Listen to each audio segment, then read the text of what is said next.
નમસ્કાર, આપ જો રહ્યા છો સંદેશ ન્યૂઝ વોર રૂમ બુલેટિન સાથે હું છું બંસી દવે। આગામી 3 કલાક માટે ભારે વરસાદની સંભાવનાઓ વ્યક્ત કરવામાં આવી છે। હવામાન વિભાગનું વેધર બુલેટિન જાહેર થયું છે। 5 થી 8 વાગ્યા સુધીની સંભાવનાઓ વ્યક્ત કરવામાં આવી છે, જેમાં કચ્છ, દેવભૂમિ, દ્વારકામાં સંભાવના છે, તો જામનગર, મોરબી, પાટણમાં પણ વરસાદની સંભાવનાઓ વ્યક્ત કરવામાં આવી છે। બનાસકાંઠા, મહેસાણામાં આગાહી છે। સાબરકાંઠા, અરવલ્લીમાં તો ડાંગ, તાપીમાં પણ કમોસમી વરસાદની સંભાવના। 30 થી 40 કિલોમીટર પવન ફૂંકાઈ શકે છે।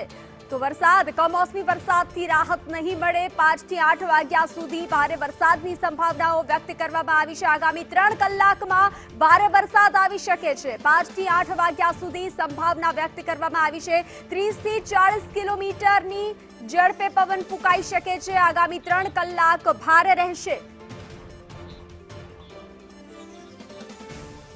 તો વધુ વિગતો સાથે ન્યૂઝ રૂમથી જોડાઈ ચૂક્યા છે સંવાદદાતા હિરેન રાવલ।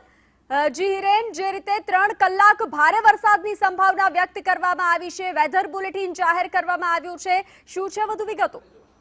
વેસ્ટર્ન ડિસ્ટર્બન્સના કારણે ગુજરાતના 7 થી 8 જેટલા જિલ્લાઓમાં ગઈકાલ અને આજે એમ 2 દિવસમાં વરસાદની આગાહી કરવામાં આવી હતી। આપને દ્રશ્યો બતાવીશું વિન્ડોના માધ્યમથી કે ખરેખર શું પરિસ્થિતિ છે।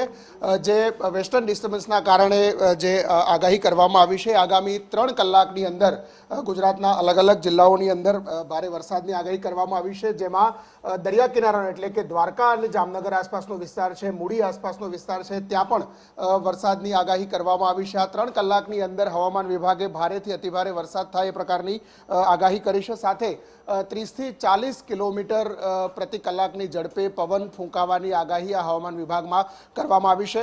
જામનગર, મોરબી, પાટણ એટલે ઓવરઓલ જે દરિયા કિનારાનો જે પટ્ટો છે ત્યાંથી આ વેસ્ટર્ન ડિસ્ટર્બન્સના કારણે વરસાદની આગાહી કરવામાં આવી છે અને 6 થી 7 જેટલા જિલ્લાઓમાં આગામી 3 કલાકની અંદર વરસાદની આગાહી હવામાન વિભાગે કરી અને લેટેસ્ટ વેધર બુલેટિન જાહેર કર્યું છે।